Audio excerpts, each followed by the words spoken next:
and it's great to have, to have people who step up like you do, Julie. So thank you so much for that. Thanks for having me here. It's so funny to do this by Zoom. So this is like the brave new world as far as, the ease of doing this. And thanks again, Julie. It was very easy for me to participate in this, sort of set up so well. But it seems like these are one of the things we all want to do via Zoom now instead of in person. I've done plenty of presentations in Newton SEPAC. It's funny, last year, over the last 6 months, I was doing a settlement conference, and my office has moved from Boston to Newton too. So I live in Newton, office in Newton. We're having a settlement conference with the director of the Bureau of Special Ed Appeals who lives in Newton. And then the case was with Newton, and my clients are in Newton, and we're talking about setting it up. And we're saying, we're not doing this in person. Everyone's like, no, we don't want to do it in person. We want to do it by Zoom, even though we're all like within a mile or two of each other. It was kind of funny. So what I thought was helpful to sort of present about is how to sort of try and effectively resolve disputes that you have with school districts. I think, the Federation gives Federation of Children with Special Needs a great presentation on basic rights. And I think you've all heard that stuff. And I'm happy to Julie sort of share the recording, share the PowerPoint, whatever is sort of helpful to you all. I also like to do a fairly interactive thing. So if people have questions, just post them and be happy to. And Julie, again, sort of interrupt me if you think there's a question that I'm missing and haven't gotten to. Here's a picture of my son, Brian. It was a while ago. Obviously, Governor Patrick. And so Brian's now 32. Live in Newton. He went through the Newton schools. And I have two daughters. Typical daughters, a daughter can ever be described as that, who are now both in education. I was telling Julie before we start. So I think one of the greatest sort of expressions about the relationship between families who have kids with special needs and school districts is from Rosa Figueroa, who's now probably the senior hearing officer. And she says it's like that relationship is like being married in a church that doesn't recognize divorce. So you have to establish that relationship, but you're gonna have to deal with each other, at the end of the day, even when you have your child in an outside placement or whatever, still have a lot of sort of interactions and dealings with the school district. So that's something sort of, I think, an interesting thing to keep in mind. I think the common mistakes I see people making, this is based upon my own experience, but also doing this for a few decades, is, when people are sort of burning bridges, when they really sort of, tear down the relationship, tear down the stuff and make it sort of impossible to, come to some resolution and move forward from it. I think, again, if we think about this as a long-term relationship, I think for those of us who have children with special needs, we think so far in the future. It's so funny. I mean, I think, we project a lot. Geez, what's going to happen 10 years, 20 years, or whatever. We do that somewhat with our other kids or typical kids, but not to the same extent we do it. And the same thing with, the school stuff. So if I'm representing a family who has a third grader, saying, we're taking a long view, we want to get the services that child needs like now, but we also want to be mindful of sort of, this is going to be a long-term, relationship. I see people like storm out of meetings, I've heard about that and things like that, or refusing to meet. School wants to sit down with you. And I'm very mindful about, not wasting time, but that's, sometimes out of the blue things do resolve. It also sort of creates a lot of tension when you're refusing to do that. And then for me, if I'm anticipating, hey, maybe one day I'm going to be in front of a hearing officer, that's always sort of something I don't want to have to spend time explaining. The school district said, hey, we tried to meet with them, but they refused to meet with us and said, well, we thought that'd be a waste of time and all this sort of stuff. And, hearing officers don't like to hear that. I think having unrealistic expectations, I understand a lot of the frustrations. I understand sort of the importance of this to families, to the students and whatever, but it's also good to say, here's what you're going to be able to, the parameters, within which you're going to be able to get sort of resolution. Here's how it's going to, how it will happen. Here's sort of the pros and cons about things and different approaches. One thing I think it's very important is, and I think I learned this from my father, I think being the youngest of 5, and my father was a New York cop. And so one of the things I realized with him is when he said something to me like, Dan, if you don't rake the leaves, you're not going to be able to, go out tomorrow or go to that baseball game or something like that. And if I didn't rake the leaves, no matter what I did, whatever I said, whatever I cajoled or whatever, he would not let me go to that baseball game. And I think it's very important in this, particularly when you have that sort of longer relationship. I really think I have a good, strong reputation, school district, the lawyers of the school district, that I don't threaten something I'm not going to do. And if you do that, it sort of undermines your credibility. And then if you are at a point, with your child and say, hey, if you don't do X, we're going to file for a hearing, or we're going to file this complaint, or we're going to do this, or we're going to do that. You want to make sure you don't say that unless you really are going to do it. I think also, I would say 95 out of 100 times, I think going over people's heads without sort of a warning about it or a heads up about it is a mistake. A lot of times I'll have people, clients saying to me, hey, listen, I know someone on the school committee. I'm thinking about going to talk to them about, what's going on with my child. And, or I'm going to go see the superintendent about this. And I say that expression, if you're going to shoot at the king, you better kill the king. And sometimes, you're going to go to the SPED director. You're going to go to the superintendent or whatever. Superintendent's kind of a politician. They're going to meet with you. They're going to say, wow, that's really concerning. We understand, and whatever. Then they talk to the SPED director, says, listen, this family is very difficult. I have a very tough job. You better back me up. And say, of course I will. So then you've sort of taken your shot. Then the SPED director then is emboldened because you went to complain above their head. They're not going to do anything about it. And maybe they're kind of ticked off. I don't think it's sort of something you shouldn't consider as far as going the next step, and things like that. But I typically, if I'm sort of, if I have a family who's battling with the high school SPED director and whatever, and say, we're going to go see the overall SPED director about this. I said, fine, tell the high school SPED director that you're going to do that. Say, listen, this may be something you're not going to be able to decide. I'm going to go see the SPED director, because I'll tell you, sure as shooting, when you go see the SPED director, the first thing the SPED director is going to say before they meet with the parents is talking to the high school SPED director about what's going on. So they're going to know about it. And I think sometimes that's a very sort of helpful way to do it. Failing to document things. I think it's so helpful when you're able to sort of, point to things. Here are the, notes of the meeting. Here's the follow-up email I sent about it where you said you're going to do this, or this person said that. It's so much easier to do it in the age of emailing, where you're sending things and sort of documenting stuff, or even certain things like I'll have situations where, a student has dyslexia and they're in school and we're saying it's not an appropriate program. It's not, they really need something specialized or whatever. And the school district or the teachers will say, listen, he seems like he's following along when he's in class. He comes in the next day, his homework's all done very well. And so I didn't know that there was any issue. Meanwhile, at home,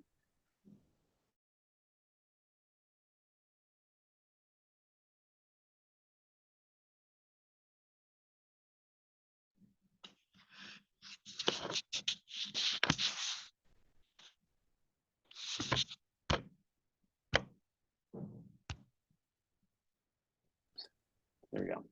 That's very important for I was just saying it's very important to document things, because so you can say the school district was aware of stuff and have them not say, well, it didn't really know that these issues were going on. We thought the homework was coming in done well. We didn't know it was taking so long to do, and the like. So I think it's very important to document things.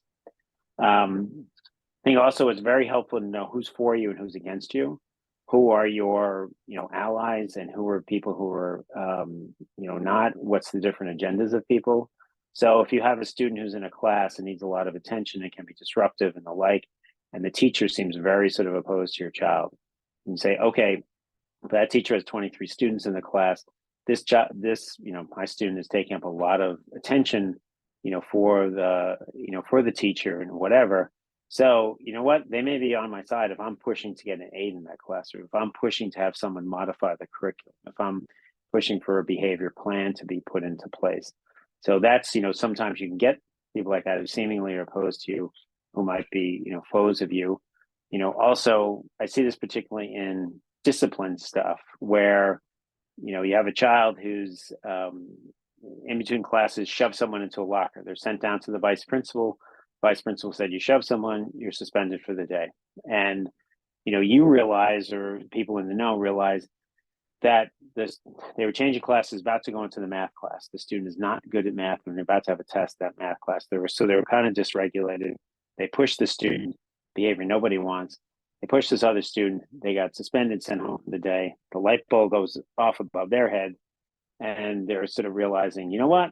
I shoved that kid. I got out of that math class, and whatever. You have a vice principal who's like, I'm trying to find apply discipline consistently. Someone shoves a kid, I suspend them. Next time it happens, I suspend them for 2 or 3 days. And you're sort of going on this path, as opposed to having a plan when there's some issue. Hey, first it goes to the team chair. Doesn't prevent the team chair from then forwarding on to the vice principal. But, in that sort of situation, the team chair might be able to, address it, somehow, differently. Who might be the people who are sort of on your side about needing more specialized programming or things like that? Who are the people who are lined up against you, or you're trying to sort of avoid or whatever. So I think that's a good thing to sort of, and as many hours as you can, the better. But I think that's sort of good to sort of, psych that out and realize that. Again, not to harp on the discipline stuff, but I'll see so often, things going to, a hearing in front of the vice principal, maybe to suspend a student or whatever, and sort of waiting to that time period to sort of present your case, and having the vice principal at that point sort of, contradict or overrule in this sort of group setting what the teacher is saying is really a tall order and something they don't want to do. But, if you talk to people beforehand and figure out what's going on, so their, parent is complaining about sort of discipline issues, behavior of your child, talk to the parent, sort of assure them about things. So that's sort of a, important thing. I think also, one of the great powers that we have as parents with IEPs is this sort of line item veto about the IEP responses. You can see in the response section, and maybe many of you are familiar with it, you have different options to: I accept the IEP, I reject the IEP, I reject the following portions of the IEP. It's often wise to be checking that third box, because what it says there is, what I don't reject, you have to provide.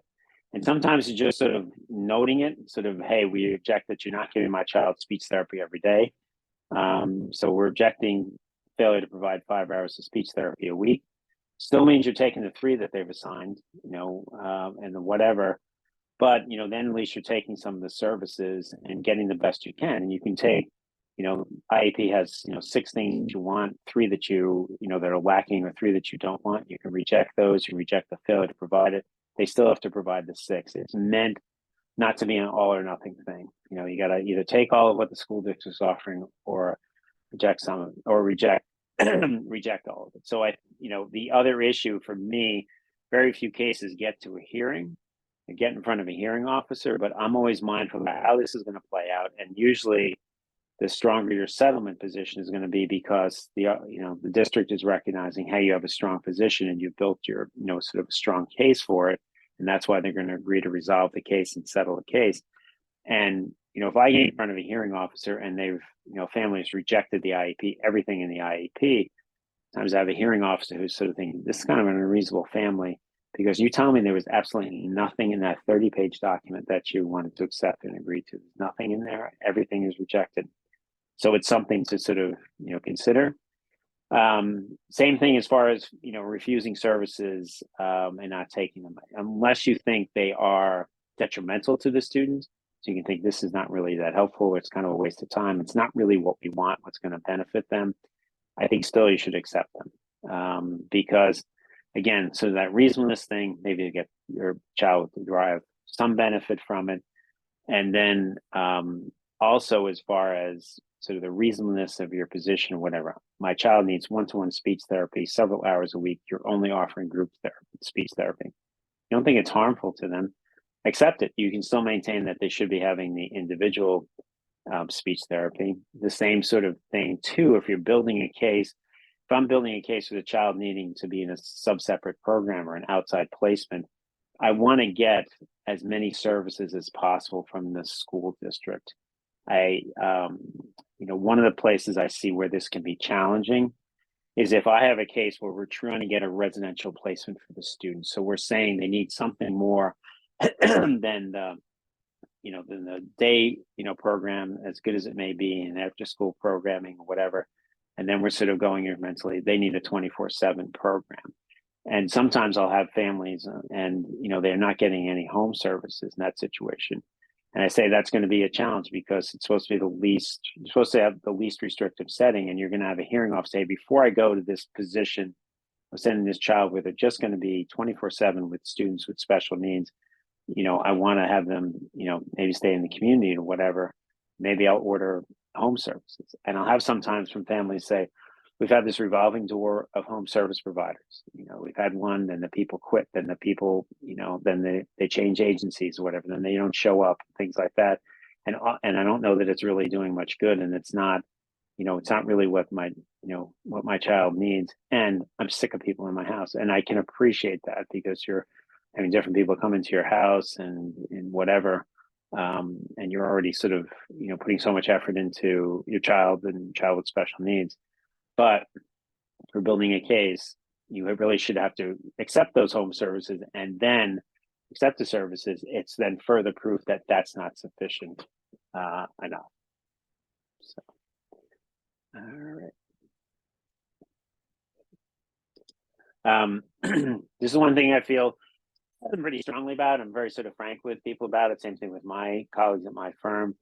As far as some attorneys will say to you, I'll be with you every step of the way. I'll come to every meeting. I'll do this. I'll do that. And it's not a very good use of your resources and can often be counterproductive. Because a lot of times it slows things down. Because if I say to, I'm representing a family and they tell the team chair for the upcoming meeting, I'm bringing, my lawyer to the meeting, they're going to say, well, we want to make sure our lawyer is at the meeting too. A lot of times it slows it down because it's hard to sort of, additional people you have to coordinate a schedule with. The second reason, as far as, it sometimes raises the level of sort of the adversarial nature of it, to a point where you don't really have to do that yet. So that's not necessarily a good thing. And then, the two other things is, one, you sort of imagine your lawyer is going to come pound the table. They're all going to sort of turn into quivering bowls of jello, and it just doesn't happen. Because their lawyer is going to be there. And as much as I know about, neuropsych evaluations and this testing and that testing, and where I think I can effectively cross-examine someone in a legal proceeding, I'm not a neuropsychologist. I'm not a speech therapist. I'm not a BCBA. To sort of get in a back and forth at a team meeting about, hey, but they scored this on the Gort, but you had them on the whisk with this and why, things like that. It's just not really effective use of the resources that you have. So I think it's sort of a mistake. And oftentimes too, when you go to the meetings, the attorney goes, no one wants to say anything because your attorney's there copying everything down everyone's saying. So no one really wants to say anything or make, any concessions or things like that. So I don't think it's a good idea. I have done it on occasion, but usually if, the other lawyer is going there or they're giving me a signal that, hey, if you come, we can probably, resolve this at the team meeting. Or if I have a client who's, not English speaking and things like that, it really needs someone, someone there. So that's one of my things.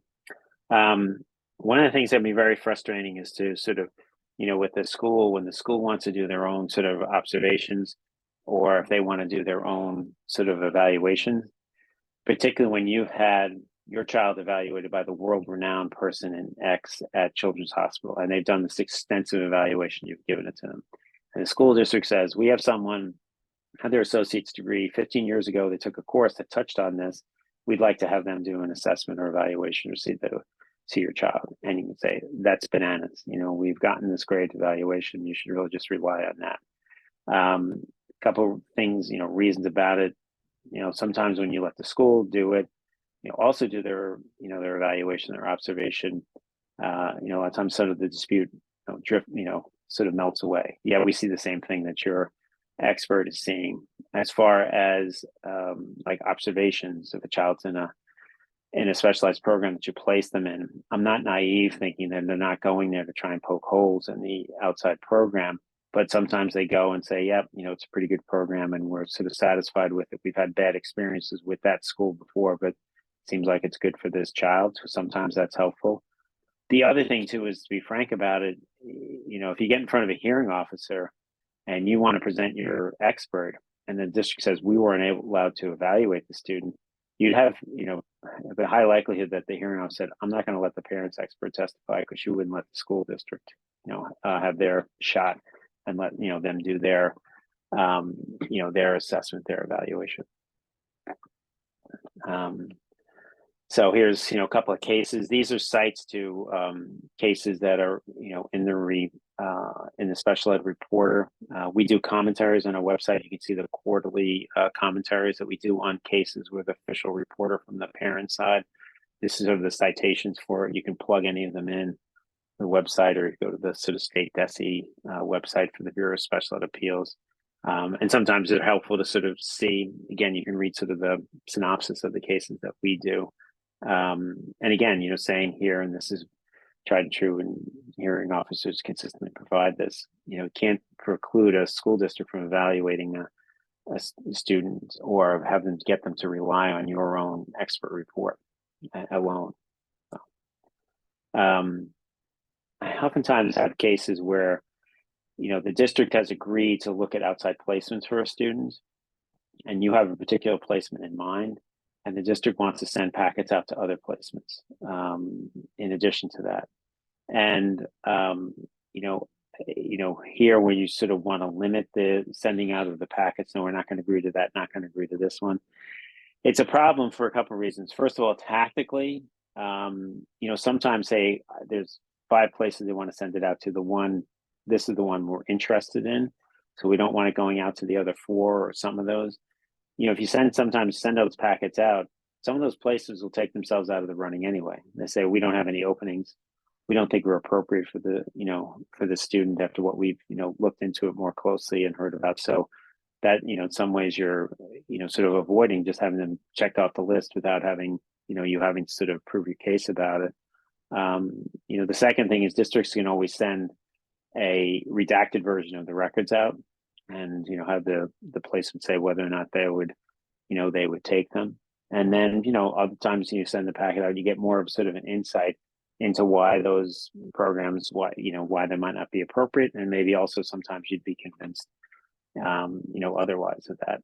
And this is a case where the district actually, went, wanted to get substituted consent, have the packet sent out. The hearing officer said, I'm not going to do that, but send out redacted, versions of it. So it really is not really doing you any good to sort of refuse to let the packets go out.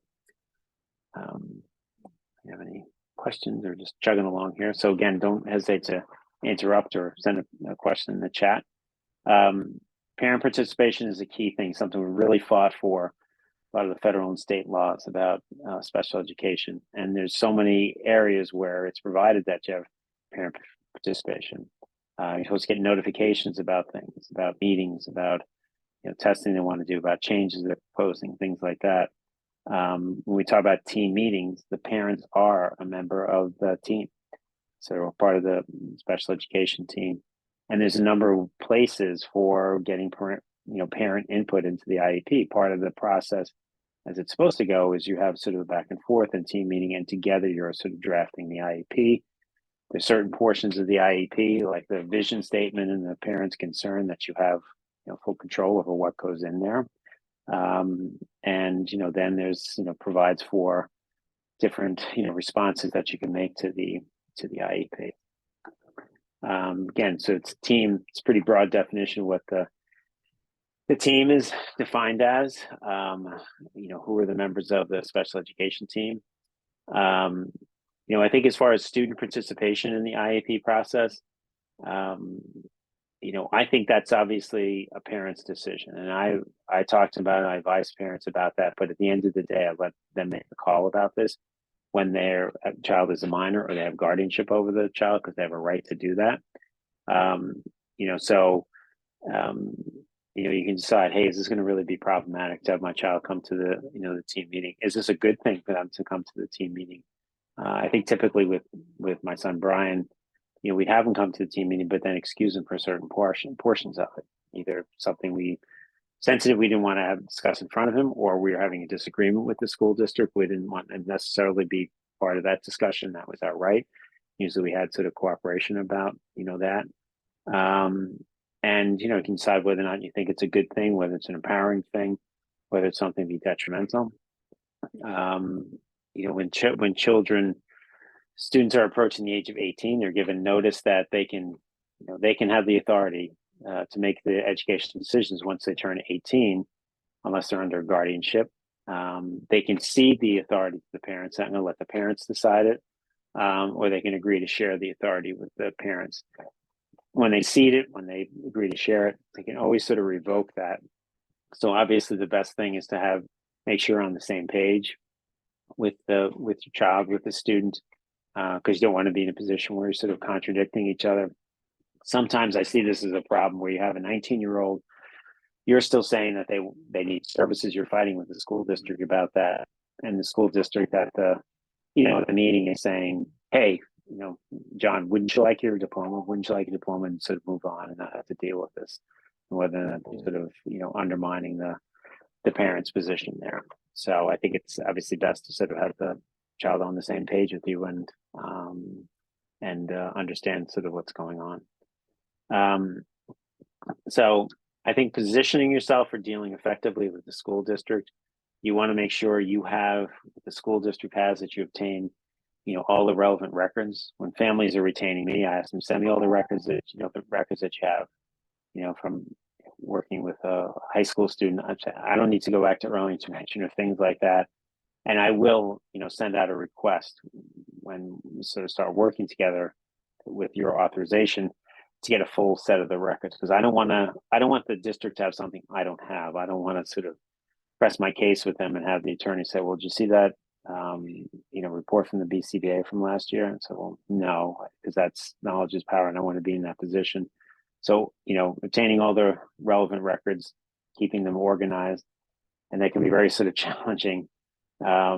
I just remember when my kids were younger, and then particularly with Brian, like just the flood of paperwork that we'd get in, like multiple copies of the IEP, and here's the response section, here's this, here's that, here's the sort of, the updates and things like that. So sometimes you can be overwhelmed, but if you can try and stay on top of it, that's a helpful thing. And be aware of what needs to be, updated. Get the most current IEP, or we need any sort of evaluations or assessments.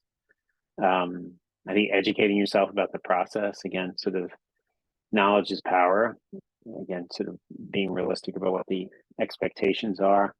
Being mindful of sort of the time you're going to be putting into, stuff and what's required, to get some sort of sense of the laws and regulation, and some sort of realistic sense about, what are going to be the expenses that are involved, getting evaluations, hiring an advocate, hiring an attorney, things like that. I think that's something always to sort of be mindful of and press, and not be shy about, considering.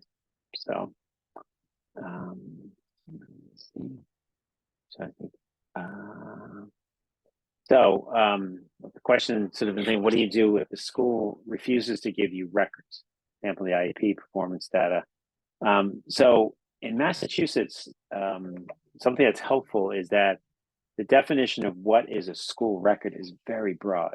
And this is for public schools. It doesn't apply to private schools. I was just talking to a family today. They're fighting to get some records from a private prep school that they've been sort of having some problems with, and they're refusing to give up much of the records. But in Massachusetts, what's considered part of the student's record is what you would normally think is part of the record, sort of the transcript, things like that. But it also includes anything that identifies the student, discusses the student, and then is shared with somebody. And so, an evaluation, an assessment, things like that. But it also includes emails, and it includes, other things like that, and other sort of communications and notes, if they're shared with people. If the one thing it's meant to really sort of carve out an exception for is if a teacher has their own sort of notebook that they just keep themselves on students. That's not necessarily, it doesn't become part of the student's record. So you can make a request for it. If they refuse to do it, you can go to the state and make a complaint about it. It's pretty sort of clear. Even to the point I had an attorney I work on the other side with, and she asked me to come to one of the towns she's representing, sort of in service, first couple of days before school started, with the teachers, to give a presentation about records and things like that. And even though I'm a parent side attorney, because really what she was lamenting is that, she'll have, in a school, the teacher will be, send an email to the occupational therapist, said, Mary's coming down for OT in half an hour. And boy, her mother's a real pain in the neck. That's part of the student's record because it identified the student, shared with someone. And so they, sort of are mindful about that. Sometimes districts say, hey, you're looking for the emails, that's going to be a tremendous amount of stuff, but sometimes it's worth it getting that and pressing for that. So I think you do have a right to it. You can press the issue about it. You can file a complaint if they're not sort of complying with it. And it's, it's a pretty crystal clear thing. So, one of the, dispute resolution mechanisms program, PRS program resolution system, they're very good at stuff like that. So, some of them sort of time and time again say sort of experts are key in special ed disputes. Often it comes down to sort of a battle of the experts. And the school districts, they have a lot of experts at their disposal. So they have school psychologists, they have the speech therapists, they have the, the BCBAs, the occupational therapists, and the like. So they have them there. And then, you sort of trying to get your own sort of evaluator, because then, push comes to shove, it's really going to be battle of the experts. So I think, districts will typically have people at their disposal to do it. Well, they have the sort of quantity of experts. They'll have multiple experts in different areas they can call upon. So I think really what you're trying to do is to sort of counter that is have a good sort of expert of your own. Someone who's like recognized in their field, has the right sort of qualifications and licenses and initials after their name. You have it's always helpful if you have sort of someone who's has a history with the student. This is my second evaluation or third. I've been following for a while. Or you have sort of treaters, people who've have done ongoing counseling with this person, have been on tutoring with them or something like that. That's a very helpful thing. You should have sort of the more in-depth knowledge, and you have sort of the experience with the student prior outside this particular dispute that's occurring. It's always helpful if you have an expert who's worked for parents and school districts. Part of what I do as far as when I'm, laying the foundation for expert testimony at a hearing, if the expert has consulted with school districts, I bring that up. Have you worked for school districts? Yes, I've been consulting with Waltham about some students there, or I was brought into Natick's high school program to do an assessment or independent evaluation or something like that. It's always helpful. Someone who's not a shrinking violet. I think that's, I kid them. I do a lot of presentations to experts and I work with a lot of experts, and I'd say, I'm looking at their reports, and at the end of they can call me and say, oh my gosh, that school program was awful. And then I'll get their report, and it's like the wonderful people at the school district. It sounds like a Academy Award acceptance speech. They were really sort of great. They're helpful. They're very dedicated. And, so you don't have to be sort of trashing them as sort of miserable, horrible people, but you do need to be direct. And it's often a different skill set as far as the ability to sort of do an assessment and the ability to sort of do that sort of advocacy work. It's often sort of, different skills. It's interesting as far as the experience witness part of it. In some ways, it's really helpful. Someone who's comfortable, they've done this before, they know how to do it. But in other ways, it's sort of appealing to say, I've never testified at a hearing before. And because I think it gives the impression that I'm not a hired gun. I'm doing this because I feel very strongly about it. So I think there's, pros and cons to it. But, I think these are some of the qualities you're looking for an expert. I think, willingness to work with you on reports. Let me just see about the chat. Okay. Oops, I'm sorry. Just going back to sort of a record before that. The school district asks the parents to pay for records to print. Yes, they can make a reasonable charge for that. And I think sometimes, if you have really voluminous records, if you want to go, you have a right to look at them. So, maybe you want to go see them and say, yeah, there's, 20,000 pages of records with your student. Okay, let me go look at them at this particular ones. And it's supposed to be a reasonable charge and a reasonable cost. I'm supposed to tell you in advance too. So, if it seems like really burdensome or problematic, then you might want to go and, cull some of them down yourself. So I'm sorry. So I think willing to work with you regarding reports such as reviewing drafts, I find that to be a very important thing with the experts I work with. Because the law and the science don't always match up and intersect. and sometimes it's a matter of verbiage. And so they'll say, hey, the ideal program for, Robert is X, Y, and Z. And I'll say to them, they're not entitled to the ideal program under the law. They're entitled to what they need. And if that's what you meant to say it in those words, things like that. And, it's kind of like, I break my leg, I'm at the emergency room.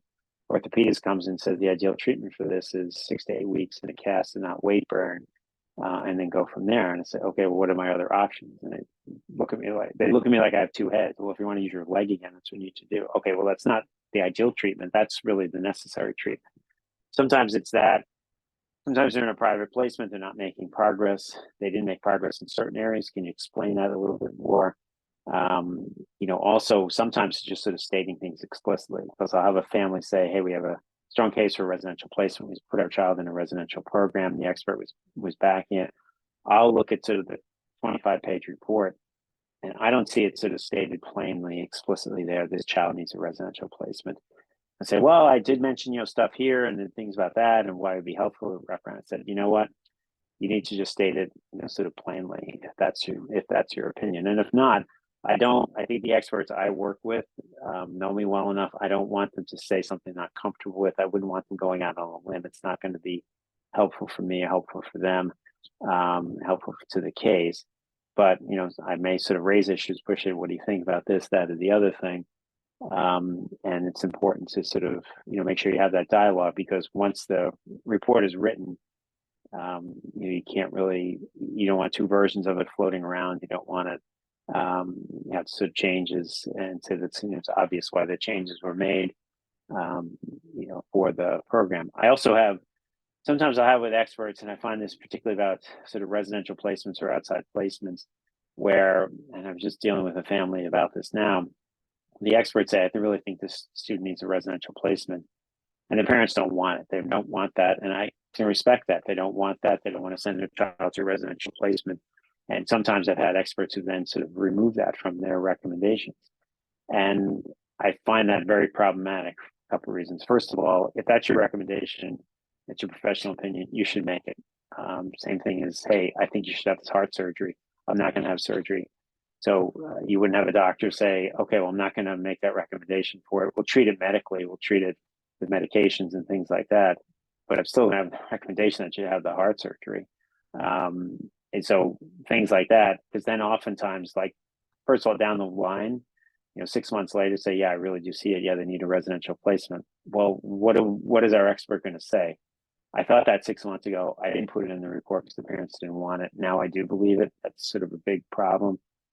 And then also in those situations, sometimes I'm faced with the parents don't want the residential placement, but I can sort of somewhat use it as leverage. Say, listen, we have strong expert backing for this child and be in this $200,000 a year residential placement, but the parents will settle for, this day placement at this, good program or something like that. I think it's helpful if you have an expert who's willing to advocate for your family in meetings. If they go to the meeting, if I'm sort of assessing this is not just sort of a pro forma things at the meeting, but to be able to go there and advocate, because maybe they can sort of change, people's minds and get, resolved at that point. It's also helpful when the expert's there, because they can hear feedback about their report and, see if there is sort of criticisms of it and how we're going to respond to that.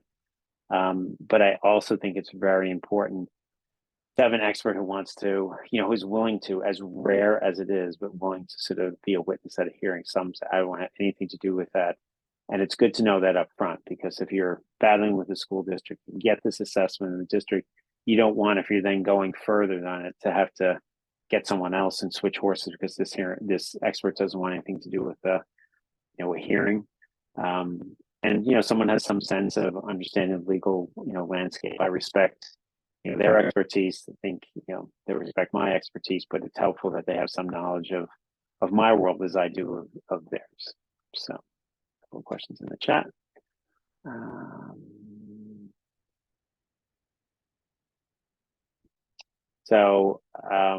I think I'm just looking for a couple of these. So Leslie has a good sort of site for everybody in the chat about the student records. So thank you, Leslie, for doing that. And then there's a question about what you can do if your child is an out-of-district placement discovered over time is not appropriate, but the district is refused and sent out packets for alternative placements. Sort of pushing for something that's different than what the district is offering, has the same analysis, the same sort of steps to go through as if it's something in district or an outside placement that you don't want. You want a different one. And the first step is to establish that the district's offering the district's program, whether that's at Oak Hill, whether that's at Ashoka Learning Group or whatever, that's not appropriate and can't be fixed with some tweaks. So again, you can have that in sort of the outside placements, and that's why we want something different. I've had many cases like that. Hey, we don't want this placement, we want that other placement. So it's, the focus then becomes that outside placement where your child's in. Why is that inappropriate? Can it be fixed? And if it can, what's the programming that you're looking for the students? So I think it's the same sort of analysis. It's typically a much easier battle because the district has sort of given up the ghost, but we can't educate the student in district. So they need a specialized placement, and then they're already shelling out money for it. Now, maybe a difference of, hey, this is a lot more expensive placement that you're looking for or something like that. But it's not an unusual fight because sometimes districts would say, okay, we'll look at outside placements. We'll consider collaboratives, which are when school districts get together and pool their resources. The lab collaborative, which is Lincoln, Acton, Boxborough, Belmont, and I forget, I think there's another B in there, maybe Billerica or something like that. But those towns get together and say, okay, we'll have the, elementary school program for kids with autism be in Belmont, and we'll put our resources and the kids will all go there. So we have the critical number of it. Program for kids with language-based learning disabilities will be in Lincoln, things like that. But typically they're not cost-free for the district, but typically not as costly. And some of them are very good, but not as costly as some of the private placements. You can say, no, that program is not appropriate for, these reasons. So experts sort of do's and don'ts are my little, Glamour magazine thing. So having a sister and a mom, I used to read that. One of them, I guess, would be don't misspell things like I did with don'ts at the top of that. Sorry about that. Delays in reports, that can be very sort of frustrating. But, if I have a case where the assessment, here we are at the end of November and the evaluation was done last April and I'm finally getting a report now. It's a big problem because then it's, is it stale? What's changed since then? So, you want an expert who can turn reports around. I've had sometimes problems with that. I've had some who are sort of problematic and have really sort of turned it around. They realize it's a problem. So, to their credit. I think typos and inaccuracies, when I review drafts of reports, I look for that, even though that's something, professionals should catch and things like that. But again, that does give a little sloppiness if there's someone in there. Conclusory statements. I just had a very good expert just reviewing a report from her this morning. And she sort of, was talking about other people's opinions and whatever, did a very excellent report. She's an excellent evaluator, program evaluator and the like. And she sort of just went into, in a residential program, blah, blah. And I said, you need to have some introductory part of this about why they need to be, that you think, stated plan that you think they need to be in a residential program and why. You've written a long report, you can just sort of, highlights for that, but you need to sort of explain it. So just giving conclusory statements about things is not going to fly, is not helpful. Sometimes the verbiage, ideal, preferable is versus required, we discussed. It's also important, if you can, to identify the disability. What is the disability that the student has? So I think what you want an expert to do is to know the program, review the IEP. They've had contact with the teachers and other staff. You want them to be sort of straightforward and explicit as stuff. One of the things that's sort of a key thing here in the disputes is the student's potential. If we're talking about, hey, they have dyslexia, they're reading on a fourth grade level, they're in sixth grade, things like that. So to be able to say, if they got the proper interventions, they should be on grade level. That's a very helpful thing if you can make that sort of prediction. A child who, one of the cases I was working on this morning with that expert I mentioned to you, they're in high school, they need to acquire certain skills. Very smart kid, say, he can go to college, but it's, he had a lot of sort of independent skills, social stuff, things like that to work on, and he can acquire that stuff. We think he has the capability to do it. He can acquire it. And, and that's sort of an important thing with this, the proper interventions and things like that. So what's sort of meaningful, what sort of should be expected from the student, and be specific. Sometimes have reports where talk about, hey, this is a child, they have autism, they need really, home programming. They need some good home programming. So I need them to say, well, how many hours a week are you doing? And sometimes like, well, not really sure. I say, well, got to give me a number, because that's when I'm sort of negotiating with. You think 10 hours is what they need? Yeah, I think 10 hours is what they need. Okay, let's put in 10 hours. And then it gives me something at least to sort of concrete to point to and maybe negotiate about. So, so I think, again, to go back to the example of home programming, there's sort of mix about, is this parent training or is this direct service? So again, being explicit about that. If you can, and you can address it, the qualifications of the staff, because oftentimes that sort of a issue comes up, and why they need to be strictly qualified, why they need to be trained in Norton Gillingham, why they need to be a physical therapist and not a physical therapy assistant or something like that. So I think that's sort of why the program needs to be overseen by a PhD level BCBA, and why, and sort of explaining why. Again, specifying the number of hours, quantities of services and things like that. We have a question in the chat about base level of teaching is mandatory for out of district placement. And I came across research, good, ratio is good. Too laid back feels more like a daycare than teaching. IAP review in 2 weeks. Can I question or should I stay quiet? I think it's sort of,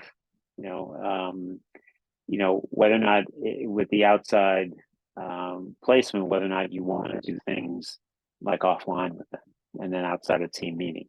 Because I think, I've had a couple of programs that are very good, and then sort of having questions of the people, the professionals who I trust in sort of the same program. I think some of the quality of the stuff that they're doing is not so great. I think there's been problems about that.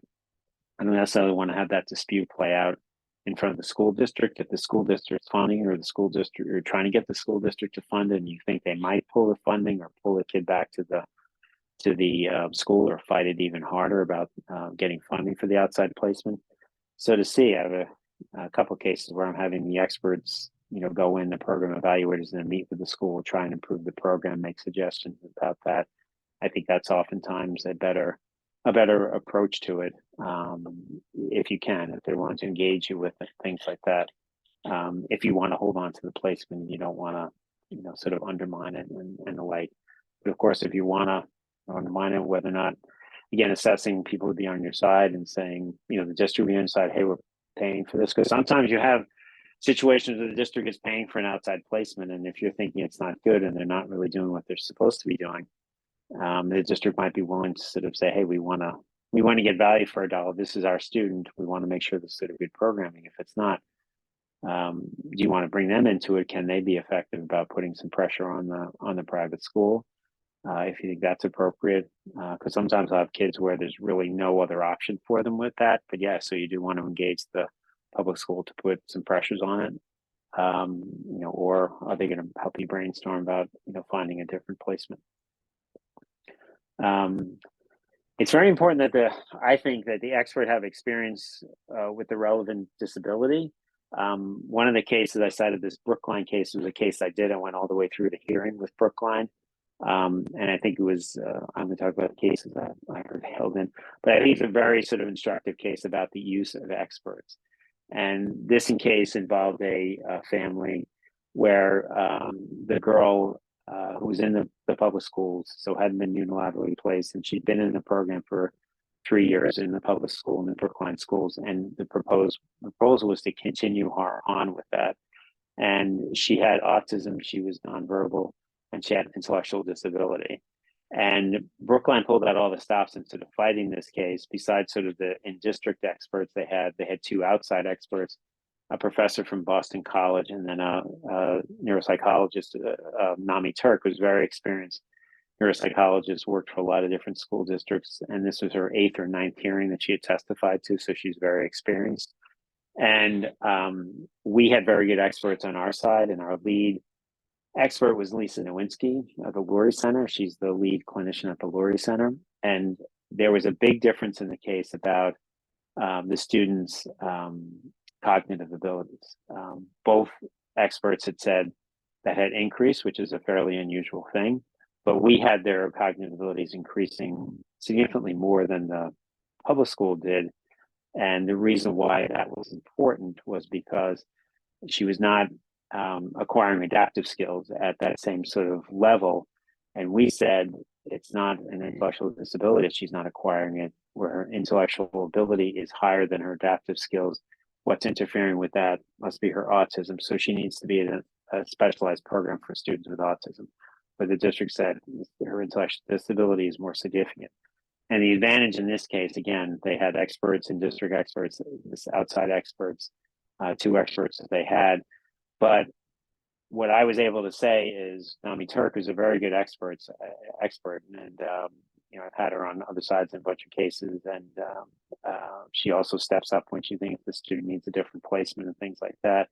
But I was asking her, you testified in this case, and this involved a student with dyslexia, and you're an expert in that. Yes, you testified in this other case, and there's those social emotional issues, mental health issues, you're an expert in that. Yes. And so it wasn't to say that she was a charlatan, but she was more of a generalist, that she has testified a lot of different areas. Whereas Lisa was able to testify why her testing was different than Dr. Turk's was, I do, 100 evaluations a year, 99, or 40% of those evaluations. And of the 40% of the 1,000 that I oversee, because I'm a lead clinician, 40% of those, the student has autism and intellectual disability and is nonverbal. So that's my expertise. That's my sweet zone. That's what I do. That's why I do it better than others. That's what I really focus on. So that sort of level of that sort of specialized expertise is often sort of a very important thing, because you can see hearing officers hearing testimony from both sides, and how are they weighing the difference? Which expert opinion am I going to credit? Am I going to rely on more heavily? Having up-to-date evaluations is a very important thing, and this is one area where the law and science don't always intersect. I had a case that went to hearing with Boston. Our expert, their expert, did evaluations at the same time, so we went back and forth. We were going to go to a hearing, and I had the expert do an updated evaluation, which he was very resistant to. Said the student's profile, nothing really much is going to have changed in that time. Do neuropsych evaluations that frequently, 8 months. And when we went, and I said the hearing officer is going to want to hear who has the most current knowledge of the student. We went to hearing. The expert testified. The first question on cross-examination was, "Doc, why did you do a neuropsych evaluation 8 months after you did the last one?" And she said, "Because the lawyer told me to do it," which sort of elicited some chuckles in the hearing. But then their expert testified, and when she got to the main question in the case about whether the student in your residential placement, I objected. I said they don't have any current knowledge of the student, and the hearing officer let them lay a few more foundation questions, and then ultimately said, "I'm not going to let you answer that question because you don't have current knowledge of the student." And I think it was kind of a gaffe on the other side, but it's the importance of saying, "Hey, I want to see who has the most recent stuff." I even have experts. You don't need to do a full-blown thing, but I want you to check in with the student, give some testing, some updating, or whatever, to sort of say, "Hey, I've recently seen them and followed." So, again, making specific, recommendations for the placement. However, this is something important. Experts are really not in their reports supposed to name a particular school. This student should go to New England Center for Children. This student should go to a landmark school or whatever. In public assessments, there's the regulation that talks about can recommend appropriate types of placements sort of in a generic way, but can't recommend specific classrooms or schools. That applies to sort of independent evaluations. And so I think really the best practice is for private evaluators, it's purely private. They don't have that necessarily constraint, but I think it raises issues and sort of opens them up to criticism if they do make a specific recommendation. So, okay. Very polite group. I was looking in the chat, so thank you. I've got a couple of those. So, observations are a very important thing. We have hearing officers who really discount opinions if there hasn't been an observation of the program, if you're going after why that program is inadequate and inappropriate. And because, when I set up cases and I'm looking for, say I'm fighting with Newton about about their program that's at service. It's, for, my client who has autism and it's not appropriate. And I want them to go to New England Center for Children, and I can have, or they're placed at New England Center for Children. And, I have if I have an expert who says, hey, they really need a specialized program, they need this, they need that, all that sort of stuff.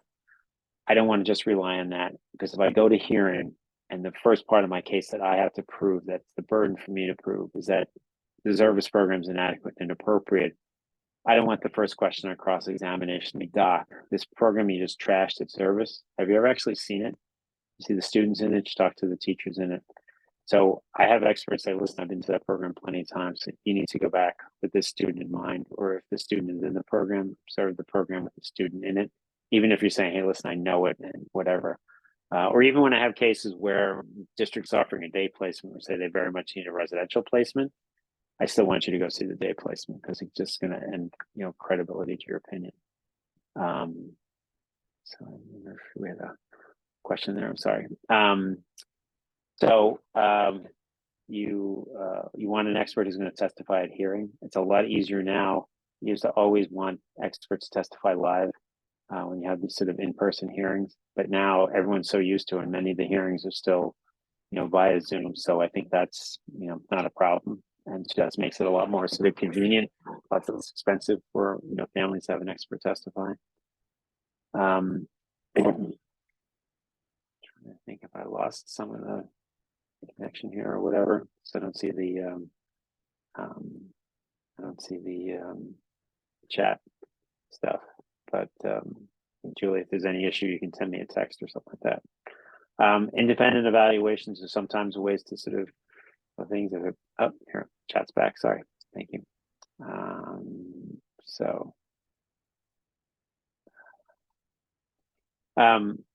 So we have a question about independent evaluations in far as, I'm sorry, I can go back, about, whether that should be part of a, observation, as part of whether you can sort of, push for that. Typically it's not, because observations and program is not necessarily considered to be what's an evaluation. But, you can sort of ask for it and push for it. I think sometimes they will include it. That's an important part of their, they're doing the assessment. So we have independent evaluations. It's a way for you to get districts to sort of fund an independent evaluation. If the parent disagrees, they have a right to request a independent evaluation. Request it up to 16 months after the date of the school's evaluation. Again, if it's outside the 16 months, first you have to request it, wait for the results, and then challenge that it wasn't sufficient enough. Again, put the request in writing, and you have to agree to, pay or assert, its evaluation is appropriate, and then file for hearing. Okay. So the question about outside placement, but the outside placement doesn't have speech therapy. So oftentimes you find that that's not such an unusual thing that, in the programming. And again, the outside placement doesn't have to be perfect or have everything to do with it, and you can win a hearing that is appropriate. The case I mentioned to you with Brookline, we won. The order was to place her it's changed the IEP and provide for placement at this district. She also had home services and she had speech therapy, and do a subsequent filing to get this, in place. But they also had to provide speech therapy, also had to provide, the in-home, services in addition, because that was also part of it.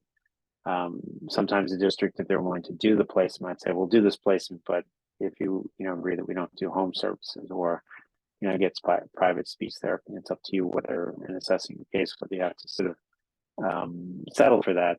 But again, but I think, just because the private placement, the out-of-district one, doesn't have a particular service, doesn't mean that they're have to go without it, particularly if it's sort of an associated service like speech therapy. You can arrange that when they come back home, depending on the hours, maybe they get some of the speech therapy at the school.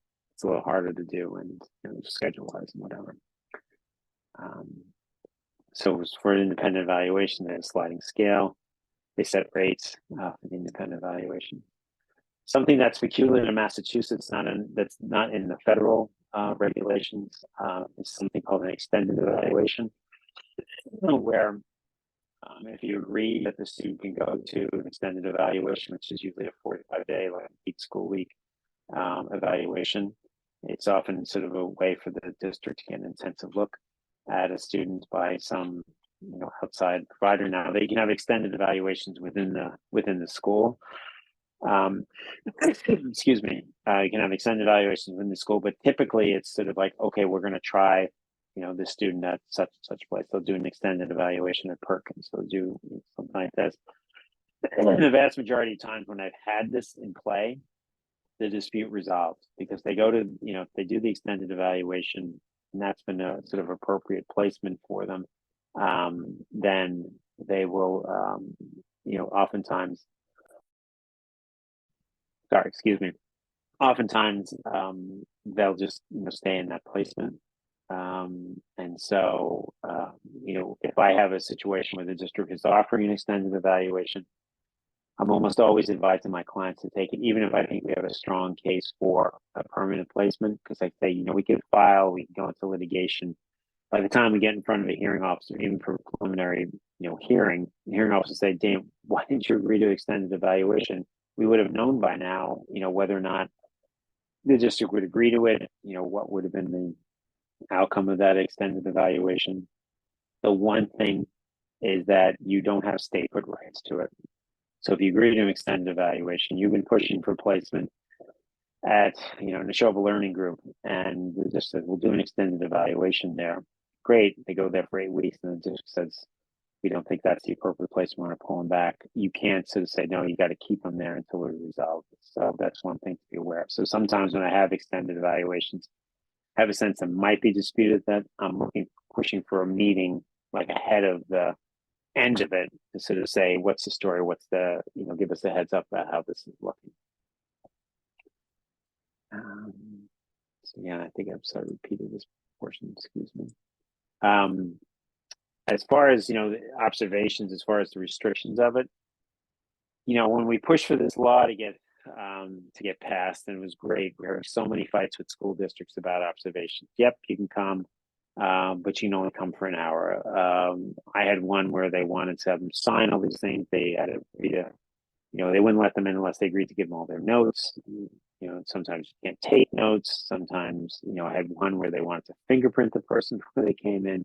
So a lot of ridiculous stuff. So we got this sort of statute passed. They have a right to come in. Parents have a right to observe programs, and then by extension, they're experts. And you can observe a program that your child's in. You can observe a program that the child is proposed in. So sometimes one of the challenges with this is that if the district is proposing your child goes to day middle school, so you go see the day middle school program, you can have your expert go see the day middle school program, but you're saying, hey, but I think the better program is over at Oak Hill. Say, well, we're not offering Oak Hill, so we're not going to let you go in and observe that. And they can refuse to allow that because they didn't offer it and the child's not in that program.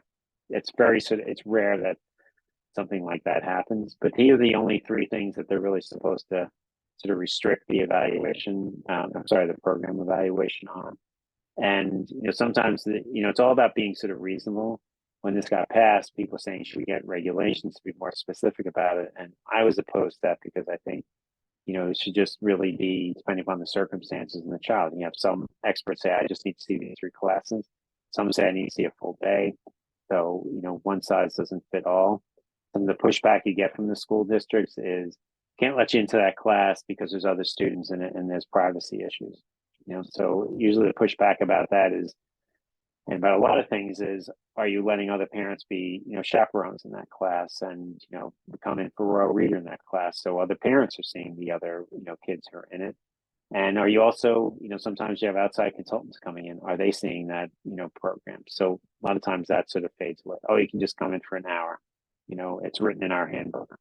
Yeah, but you have other people who do. So a lot of times with these things, to get the observations done, I'm trying to schedule it. I usually want to have my experts to directly contacting the school's person to sort of arrange it so there's no sort of miscommunication delay in that. And then if there's an issue, I have sort of documented about, hey, I offered 3 dates, you didn't get back to me, then I'm able to sort of press it. And almost always that dispute goes away. So The observers are supposed to be able to speak with the teachers and the staff about the program. So it's not a matter of come in, but no one talks to them, things like that. This was an interesting case where they wanted to have a full continuous day. The district said no, and the reason why they're objecting is because they wanted to have their school psychologist shadow the person who came in and couldn't spare them for one full day, come back a couple of times. And the hearing officer said that's not one of the three stated reasons why you can object to or restrict an observation because of the administrative convenience. So you want someone, so you got to let them come in for the full day. So, how am I doing, Julie, on time? Okay. So, you're doing great. Okay. I'll talk like the New Yorker that I am. I'll sort of go a little faster. So, there's different ways to resolve disputes. Again, we talked about the IEP. It's not an all or nothing thing. You can reject in part. You also have something very sort of strong called the stay put rights, where the district says, we're going to, remove the one-to-one aid for the student in the new IEP, and you can reject that, and they have to keep on providing the one-to-one aid until you resolve that dispute. Either you come to some agreement or they litigate it or something like that. Stay put applies to the guts of the program. So again, if, Day Middle School burns to the ground and say, well, we're putting that program, over now at, Oak Hill, say, well, no, I have a stay put rights at, Day Middle School. Say, that was sort of you're looking at sort of the essence of the program, the guts of the program, not the particular building and things like that. You can always request a meeting. Districts don't have to agree to meet, when you request a meeting based upon the objection. Something that's come into last, I think 10 years, the facilitated team meetings, where they have mediators come and attend the team meeting. They don't have necessarily an official role, but oftentimes it's very helpful to have that sort of neutral third party there. Typically, the districts are asking for facilitated team meetings because it's been a contentious relationship with it. But it has to be something that both sides agree to it. And I think it can be a good thing. And it's been a very sort of popular thing.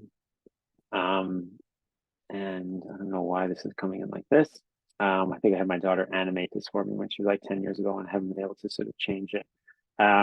So you see, there were 186 facilitated team meetings last fiscal year. And in the previous years, you see the number that they had requested, but they just couldn't fill the need for it. So I think because they just didn't have enough staff to do it. Mediation is often a good way to resolve things. There's 7 mediators. They're assigned geographically. Sometimes they rotate them around, so no one's sort of stuck with a very more contentious school district or whatever.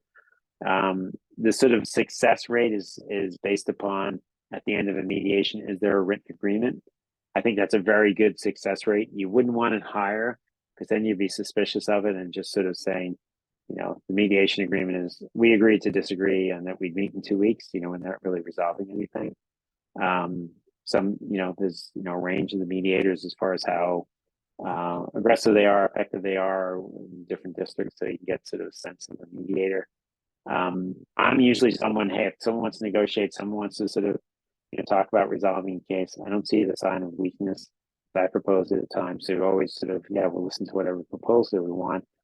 But, whether or not I'm going to slow down and not do what I'm doing and pursuing something, I have to make it sort of an assessment whether it's, worthwhile. So if, you place your child at the landmark school and you want to, you're not going to move them from there and you want to get, address the issue about funding for it, and the district says, let's go to mediation, I always want the question sort of, posed to the mediator. What we want to talk about is funding for landmark. And if it comes back, no, the district is going to come to me, the only thing they're going to talk about is modifying your program in the district, I think that's a waste of time. You don't necessarily want to do it, but usually I think if you can get it done promptly, it's a good idea to do it. So here's sort of the number of mediations that have happened over the last few fiscal years. Again, they resolve a lot of cases in them, so it can be very effective. The court for special education cases in Massachusetts is the BSEA. Districts win a lot more than they lose in the BSEA, but I still think it's a very good forum. It's in Massachusetts, it's done in a fairly unique way compared to the rest of the country, and in a good way. There's 7 hearing officers, and they're full-time, they're lawyers. Many of them practiced in this area before they became hearing officers. and it's a very specialized court because the one and only thing they do are hear disputes arising out of the provision of special education services. And they are the ones with original jurisdiction, meaning you have to go to them before you go to Superior Court or federal court. And it's very helpful to have, a court that's, that's up on this stuff, that knows this stuff and has this sort of base knowledge. It's a very helpful to have that sort of forum. And they have a lot of leeway in decisions, a lot of authority sort of fashioning relief and things like that. They are also under very strict time deadlines, and they're monitored by the federal government. So when you file a case into the SEA, they have to give you a hearing date within 30 days. And that date, called the automatic date, almost never holds. So there are experts available. We need 3 days for a hearing. Well, I'll give you that one date, but then it's be 2 months to the second and third date. So it's not really worthwhile. But typically I find if you're ready to go and you have everything you need, you can get a hearing within 3 months. And that is lightning quick compared to Superior Court, federal court, even people who are incarcerated have a constitutional right to a speedy trial.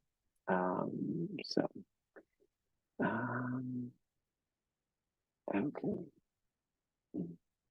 So one of the questions was further into this from Lucy. If you had your choice about how to settle special ed disputes other than BSA hearings, what would you want to do? I think really to try and get, I think there's all sorts of ways to resolve it. Sometimes you sort of, in a follow-up meeting, I think we're very specific about the issues that you're doing. And we give some indication about here are the things we want, here are the things we would compromise about. Sometimes whether or not it's sort of something that, you get a good advocate who's experienced with the town and can talk to, people and has sort of good relationship, a good sort of respectful relationship with the town. Sort of getting me involved. I think, getting an attorney involved. I think my 100, any 100 cases, I think maybe 85 are resolved outside of litigation. The other 15 go into litigation. So I think that's, other ways to resolve it. Whether or not you go to mediation, sometimes I think we get a sense of some of the mediators are very good. You get a sense of, like I just had one I was involved with, Beth Ross, is a very good mediator. So I think, you get a sense, hey, this is going to be something that possibly could resolve if we get people to, sit down about it. I think that's, ways to go. So I think a lot of it is sort of assessing the situation and what you think about, the dynamics. I mean, some districts are they resolve a lot of things in mediation. So if they want to offer that, that's great. Other things they rarely do. So whether that's a waste of time, others will have sort of, policy about they're not going to agree to an outside placement unless you file a hearing request. So, it's good sort of knowing that, having that situation, and what the situation is. So I think one of the other questions about the district says the child should no longer be on IEP. What can parents do? Let's see. So again, if they want to take you off an IEP, that's a change, and you can assert stay put rights. And then, but as far as progress out of stay put, again, you can still press for that. Did you want something in addition to that? Because sometimes you're stuck at stay put. Like they say, you're not eligible at all anymore. But hey, we want to stay eligible, and we also want, more specialized reading help and things like that. So you can still sort of push from that. Just because you're pushing for that doesn't mean that you have to hold on to the stay put rights as you go forward. But knowing if you push to it and then pushes them to go to a hearing, sometimes a lot of districts won't fight it. They'll keep, a student eligible or something like that if it's not, too burdensome on them. But if it's a matter of that, hey, we think we're done, they should graduate, and you're asserting stay put rights, it might be something that they'll fight about. So some of the stats: there's 165,000 students generally on IEPs in Massachusetts. And, I would always, every time I do these presentations, I'd always say, if you want to win a bet, if you look at the stats, pick any time in the last 20, 30 years and pick one date, and then a year after it, the number of rejected IEPs will have gone up, and it'll be more than the year before and fewer than the year after that. But the one change in that, so many things changed, is during COVID. It sort of dropped off significantly because a lot of kids weren't in schools. It wasn't sort of dispute, but now it is ramped back up. Now the kids are back in school as far as the number of rejected IEPs. Same thing with hearing requests. We were running, 500-600 a year, sort of dipped down, during, COVID, sort of is moving back up as far as number of hearing requests. That's the, initiating litigation for the Bureau of Special Appeals. Also the number of hearings, and one of the number of hearings, it used to be in like the 50 range that you have full-blown hearings. In the last bunch of years, it's been much smaller than that. We had a little spike in 21, but it's usually somewhere in the teens, around there, that you have actually cases that go all the way to a full-blown hearing and not resolved before then. I think two reasons for that is Reese Ehrlichman will talk a little bit about doing settlement conferences. She's the director of the Bureau of Special Ed Appeals, so she resolves a lot of cases. She has a very high success rate of cases that come to her. That's something, if both sides agree to it, both sides are represented by an attorney, she'll do a settlement conference. And also because a lot of now people are looking for preliminary decisions about parts of the case that sometimes then set it up for being, once a decision is made on that, resolving it after that. Of the 14 last fiscal year, the parents fully prevailed in 4 of them. They had lawyers in 2. You don't have to be represented by a lawyer. You can represent yourself, and an advocate can represent you in a hearing. School districts fully prevailed in 9. Those parents had lawyers in 8, per se, in 1 of them. And there was mixed relief, sort of, both sides won some. And that was a case where the parents had an advocate. Resolution sessions is something sort of called for. Sometimes district wants to have a resolution session after a hearing request has been filed. Again, usually it's waived. We waive it, they waive it. Sometimes they happen, and once in a while things get resolved at that point. So one of the other methods people use are pre-hearing, preliminary hearings. The sort of stated purpose of pre-hearings is to sort of look for resolving sort of preliminary issues, fighting about some documents or whatever, you want to have some preliminary hearing about it. They're not always required. Sometimes I object to them if I think they're just a waste of time and my client's resources. Some of the hearing officers, amongst the hearing officers, there's variance about how much they'll weigh in at that point about the case. Sometimes both sides are saying, we want to hear your preliminary assessment of it. And in those situations, I usually bring my experts to them and give them a little sort of presentation for a couple of reasons. Because then if the hearing officer weighs in at that point, and usually they'll say, I'm not deciding it now, but here's some of the questions I'd ask. And some of them are more sort of frank about it. One of the questions I'd ask is, how does the district, even think that this student could make it in this program within the district or something like that? That's obviously sort of exaggeration of it, but you can sometimes psych out from it. Sometimes they're more blunt than they are with others. I had one not that long ago said, it's pretty obvious I'm going to find that this program that the district's offering is not appropriate.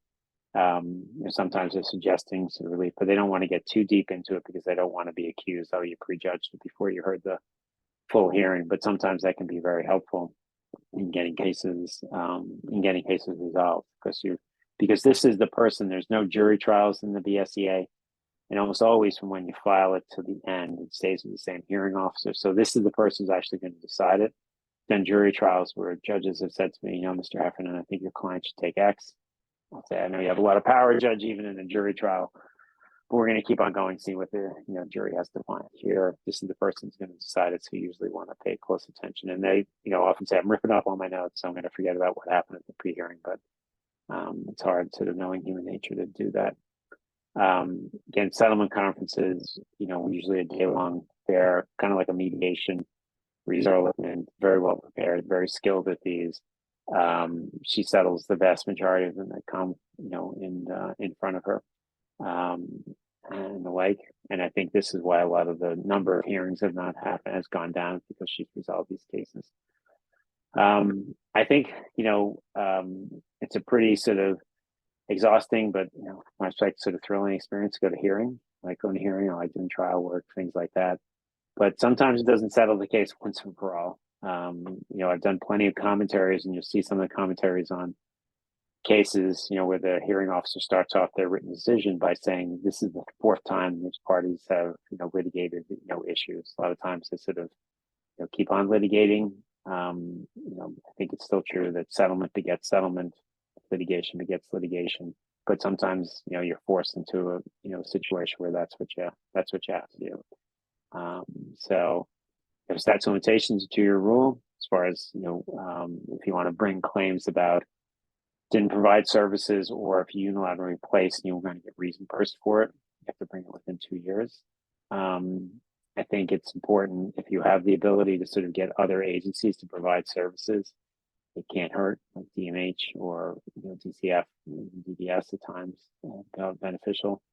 There is a way, a method to join state agencies. I most often find this involving DMH, that you have a case, you're making a case for a student who has mental health issues. They need a therapeutic residential placement, and the district says, we don't think they need a residential placement for educational reasons, maybe for mental health reasons. And then you have this fight between, what sort of, what sort of government agency is responsible here. So they can be brought in, but they also, when they're brought in, hearing officers will bring them in if you recognize that they need to have them to be able to fashion, complete relief. Hey, I might be ordering, DDS to provide some services, or DMH. But one of the things to sort of keep in mind is the SEA has to go by that agency's own rules and regulations. They're not there to sort of question them. And the best example is DDS has a regulation that if they will not provide provide residential services to a student who is still eligible for public education. So if you have a 21-year-old or 19-year-old, they're eligible for DDS, and clearly eligible for DDS, and it's going to be on DDS's rolls when they graduate or turn 22, and you're looking for a residential placement, and you want to bring in DDS to sort of help with that, a hearing officer will say, I have no authority to order DDS to contribute to this residential placement because their regulations said they don't do that. So as much as say they really should, but they can't go counter to the agency's own regulations. When to involve an attorney? A lot of times advising clients, you don't need me yet. I think, why don't you go do this first, go do that. So again, see if it's appropriate and ready. Sometimes I'm sort of, where the parents have a lot of questions and whatever about a school placement, and say, you really need an expert opinion. And if you retain me, if you paid me, and I look through the records, I would say you really need to get an outside evaluation. So go do that. And if the expert says, I really think you need to make a significant change here in the students' programming, or get them out into a specialized placement, that might be then the time to involve me in the case, because you sense that's going to be a fight, and I want to get involved before the reports are written and they're finalized, so I can have some input into that. I think as far as you want to get an attorney involved before you file a hearing request. Sometimes we have people coming to us, the hearing request has been filed. Sometimes we'll only take it if you withdraw it, and then we sort of think about starting it again. Well, your materials assembled and the like, again, before reports are finalized, because so often what I'm looking for is not necessarily what an expert might think has to be in there, or a parent might not necessarily think has to be in there.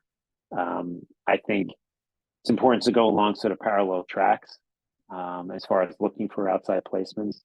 Some outside placements will let you apply, let you look. They'll take a look. They'll say whether or not they would accept the student. Sometimes I want parents to cast as wide net. I know a lot of the programs, and I may suggest some, but I don't presume to say, oh, this is the perfect placement for the child. I think they should go here. They think they should go there. But I want them to sort of look at a lot of different programs and whatever to see what the options are. Because if you do come down to a situation of there's no place that would take them or has openings, okay, we're just going to be dealing with the school district, or there's this place that would take them that's very good. They have an opening coming up soon, so we need to move fast. They're not going to have an opening, to the end of the school year, so we can build that case a little bit more. So I think that's sort of important. I always ask people to do chronologies and overviews for me. It's sort of a helpful, efficient way for me to get around to understand what's going on in the case. I think it's important as far as collaborating with it, figure out who's doing what, like attending mediations. Is the attorney going to go to it? How are we going to prepare for those things like that? I don't want to, as I said, encumber the communication between the client, the advocate, the attorney, but we recognize that there's not any privilege for communication between advocates and parents.